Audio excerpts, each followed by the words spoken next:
Welcome my dear viewers, कैसे हैं आप सभी लोग। तो दोस्तों, आज हम बात करने जा रहे हैं एक मलयालम फिल्म सूत्रवाक्यम की, जिसमें एक पुलिस इंस्पेक्टर और उसकी अनूठी गतिविधियां तथा एक युवा छात्र संसार फिर एक रहस्यमय घटना को दिखाया जाता है। ये रहस्यमय घटना पूरी कहानी को उथल पुथल कर देती है।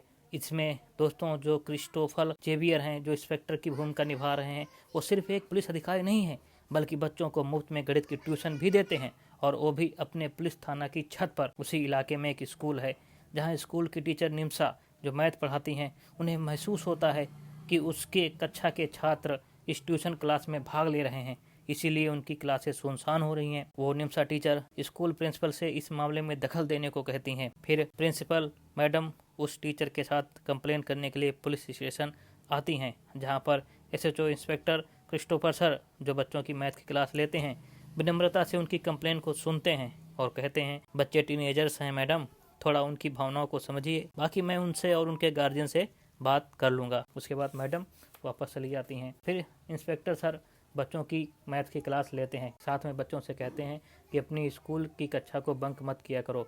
उसी समय गाँव के पंचायत वाले एक शिकायत लेके आते हैं। उनमें एक बुजुर्ग मास्टर जी होते हैं, जो काफ़ी सम्मानित व्यक्ति होते हैं। वो बताते हैं कि दो अनजान शख्स गांव के कुएं में मटन वेस्ट डाल रहे थे। इस व्यक्ति ने रोका तो उन लोगों ने इसे पीट दिया। इंस्पेक्टर सर उस व्यक्ति से गाड़ी का नंबर पूछते हैं और फिर सब इंस्पेक्टर को कहते हैं, आज शाम तक ये गाड़ी यहाँ होनी चाहिए। आगे दिखाया जाता है कि छात्र अखिल और छात्रा आर्या साथ में घर वापस जा रहे होते हैं। ये दोनों भी पुलिस स्टेशन में सर से मैथ की क्लास पढ़ते हैं। छात्रा आर्या जैसे ही अपने घर पहुंचती है, उसका भाई विवेक उसके ऊपर चादर डालकर पीट देता है और कहता है, ये लड़कों से बातें करती है, उनके साथ घूमती है। उसकी माँ उसे दौड़कर बचाती है। उसका भाई गुस्से में घर से निकल जाता है। पीछे से आर्या भी निकलती है। तभी उसके पिताजी आते हैं। आर्या पिताजी से भी बातें नहीं करती है। माता पिता बहुत मजबूर नजर आते हैं। वे कहते हैं, ये हमारी ही गलती है। क्या गलती है, ये अभी आगे पता चलेगा। छात्रा आर्या से टीचर निम्सा अपने भाई की शिकायत करने को कहती हैं, क्योंकि यह पहली बार और आखिरी बार नहीं था। उसका भाई रोज किसी न किसी तरीके से उसे प्रताड़ित करता रहता था, लेकिन छात्रा अपने भाई से बहुत डरती है। वो शिकायत करने से मना करती है। फिर टीचर निम्सा कहती हैं, इसे मैं अपने तरीके से देखूंगी, और वो फिर इंस्पेक्टर सर के पास आती हैं और कहती हैं, आप विवेक को तो जानते ही हैं सर। वह कहते हैं, हाँ क्या बात है। टीचर कहती हैं, विवेक के 18 वर्ष होने के बाद जब वह कॉलेज में अपनी डिग्री पूरी कर रहा था, तब आर्या का जन्म होता है, इसलिए उसके साथ ही उसे बहुत चिढ़ाते हैं, इसलिए वह आर्या से बहुत नफरत करता है। उसके पेरेंट्स विवेक को समझाने की काफ़ी कोशिश कर चुके हैं, लेकिन सारी कोशिशें नाकाम हुई हैं।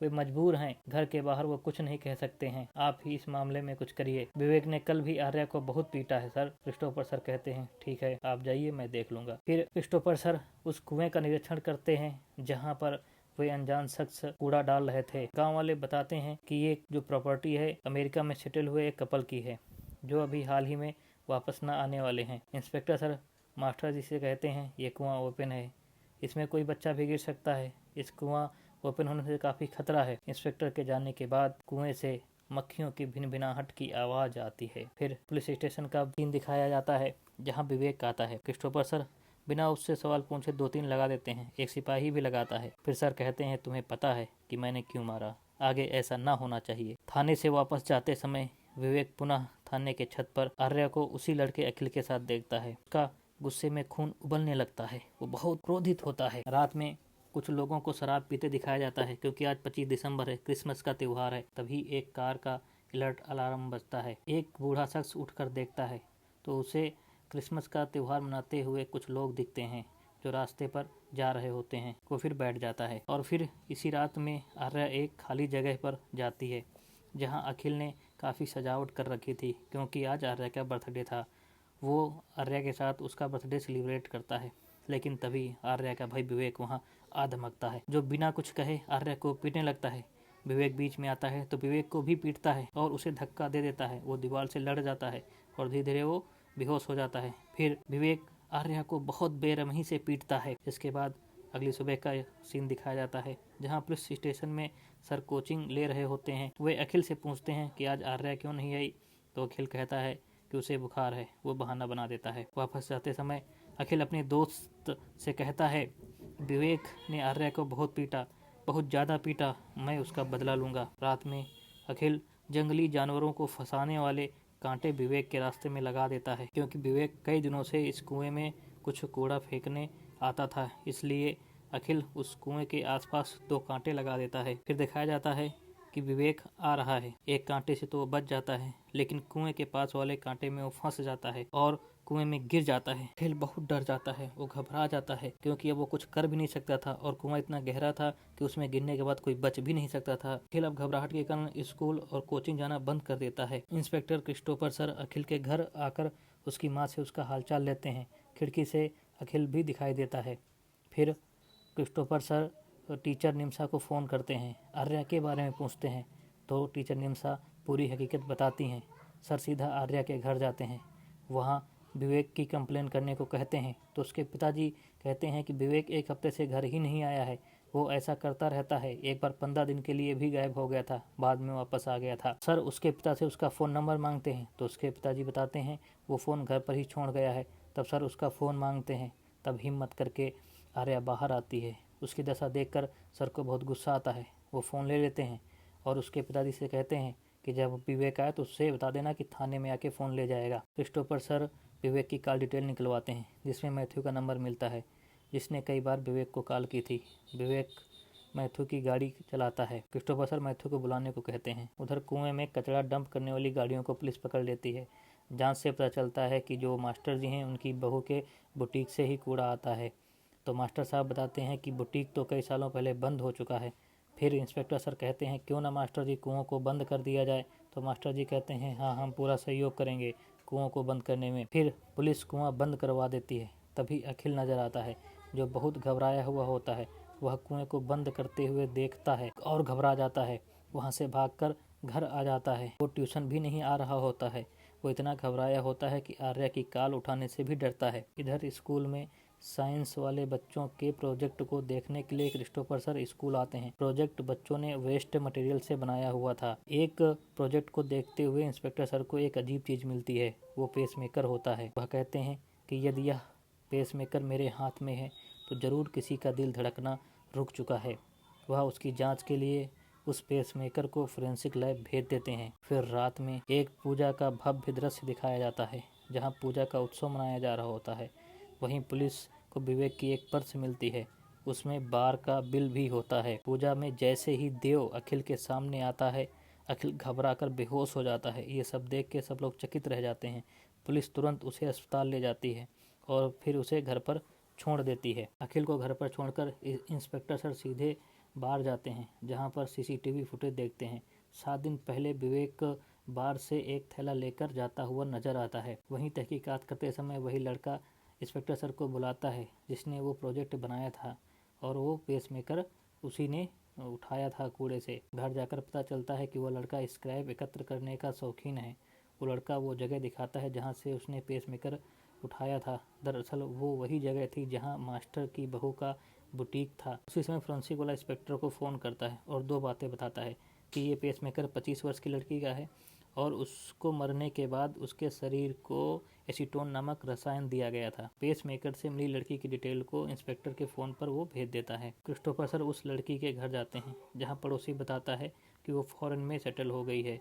पड़ोसी ये भी बताता है कि क्रिसमस वाली रात में इस घर में पार्क कार में अलार्म बजा था, जिसकी आवाज़ सुनकर मैंने देखा तो एक व्यक्ति भागते हुए नजर आता है। यहाँ बेट्सी की स्कूटी मिलती है, जिसे पुलिस ने पहले पकड़ा था, क्योंकि बेट्सी के पास ड्राइविंग लाइसेंस विदेशी था, जिसे मास्टर जी की बहू सरील ने ही छुड़ाया था। पुलिस को रोड पे लगे सीसीटीवी फुटेज में दिखता है कि बेट्सी स्कूटी से घर से निकलती है, लेकिन वापस वो नहीं आती है, बल्कि वही स्कूटी विवेक खड़ी करने आता है। बेट्सी और सरली के अकाउंट डिटेल से पता चलता है कि बेट्सी ने 3 करोड़ रुपए सरली को भेजे हैं और सरली ने मैथ्यू को भेजे हैं। फिर इंस्पेक्टर क्रिस्टोफर सर मैथ्यू से पूछताछ करते हैं। पता चलता है कि उसे पैसे जो हैं सरली ने दिए हैं। इधर अखिल भी अंदर ही अंदर अपने द्वारा बदले की भावना में किए गए अपराध को लेकर घुट रहा था।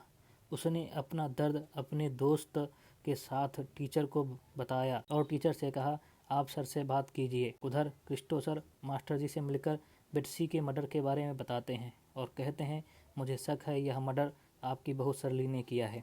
आप उन्हें विदेश से यहाँ बुलाइए, आपकी बहुत कृपा होगी। मास्टर जी गांव के सम्मानित और ईमानदार व्यक्ति थे। वे तुरंत अपने बेटे को कॉल लगाते हैं और कहते हैं, बेटा मैं तेरी माँ को लेके हॉस्पिटल आया हूँ, वो आईसीयू में है, तू बहू को लेकर जल्दी घर आ जा। अगले सीन में सरली को पुलिस द्वारा पुलिस स्टेशन लाते दिखाया जाता है। उसे दोपहर से शाम तक थाने में बिठाया जाता है।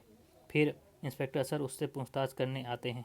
पहले तो सरली अकड़ दिखाती है और कहती है कि हाँ मैं मैथ्यू को पसंद करती हूँ, तो क्या पसंद करना ही कोई गुनाह हो गया।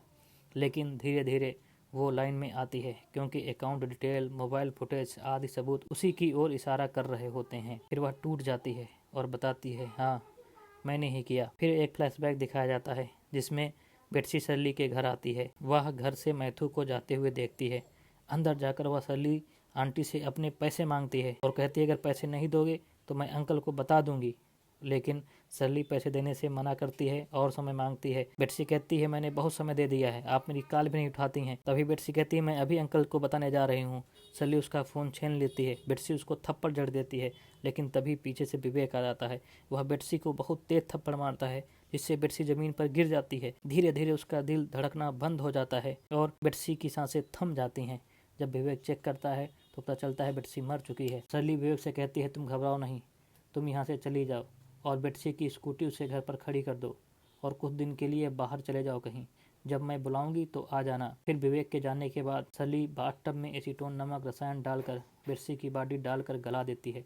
4 दिन बाद विवेक को बुलाकर वो कहती है कि विवेक, ये बैग ऐसी जगह फेंको जहाँ कोई न पहुँच सके, किसी को यह बैग मिलने नहीं चाहिए। और उसे पीछे से आने जाने को कहती है ताकि रोड पर लगे सीसीटीवी कैमरे में वो ना आ सके। फिर सीआई बताते हैं कि आखिरी दिन जो तुमने पार्टी करने के लिए शराब मंगाई थी, उसी के द्वारा तुम पकड़ी गई हो। वह भी अपने किए पर बहुत पछता रही होती है, लेकिन अब तो उसने जुर्म कर ही दिया था। लेकिन वो विवेक कहाँ है ये नहीं बता पाती है। फिर क्रिस्टोफर सर अपना दिमाग लगाते हैं, क्योंकि उस दिन उत्सव के दिन विवेक का पर्स कुएं के पास मिलता है। इसलिए सर को शक होता है कि कुएं में या आसपास ही बेट्सी की लाश होगी। क्रिस्टो सर कुएं की खुदाई कराते हैं, जिसमें बेट्सी की लाश के गट्ठर और कांटे में फंसी विवेक की सड़ी हुई टांग मिलती है। खुदाई के दौरान ही क्रिस्टो सर को फ़ोन आता है। वो अपनी जीप से सीधा अखिल के घर जाते हैं, जहां अखिल से मिलते हैं, जहां पर अखिल अपने पिता के साथ बैठा होता है। उसका पिता कहता है, सर छोटा बच्चा है, इसके बदले मुझे जेल में रखिए, इसे छोड़ दीजिए, लेकिन rule is rule. Christopher sir भी क्या करते, वो एक ईमानदार पुलिस इंस्पेक्टर थे। वो विवेक को रोते हुए देखकर भावुक हो जाते हैं, लेकिन न्याय दिलाने के लिए वे उसे अपने साथ ले जाते हैं। जीप के पीछे पीछे आर्या कुछ दूर तक दौड़ती है, फिर रुक जाती है। पुलिस स्टेशन में क्रिस्टोफर सर अखिल को बिठाते हैं। फिर सब कलेक्टर और डिस्ट्रिक्ट जज को सूचना देते हैं, वे सब वहीं पर आ जाते हैं। इंस्पेक्टर सर उन्हें पूरी रिपोर्ट देते हैं। फिर डिस्ट्रिक्ट जज अखिल को अपने साथ ले जाते हैं। इधर क्लास का सीन दिखाया जाता है, जहाँ पर उसकी जगह अर्थात अखिल की जगह आज भी खाली है। आर्या काफ़ी उदास नज़र आती है। आगे 6 महीने बाद का सीन दिखाया जाता है, जहाँ अखिल को दिखाया जाता है, जहाँ उसे ट्यूशन देने के लिए क्रिस्टोफर सर आते हैं। इसी के साथ दोस्तों ये मूवी ख़त्म हो जाती है। आपको ये मूवी कैसी लगी हमें कमेंट्स में ज़रूर बताएं। आपको अगर हमारा वीडियो पसंद आ रहा है तो इसे लाइक शेयर ज़रूर करें। अगर चैनल सब्सक्राइब नहीं किए हैं तो चैनल को सब्सक्राइब कर लें। जय हिंद, जय भारत।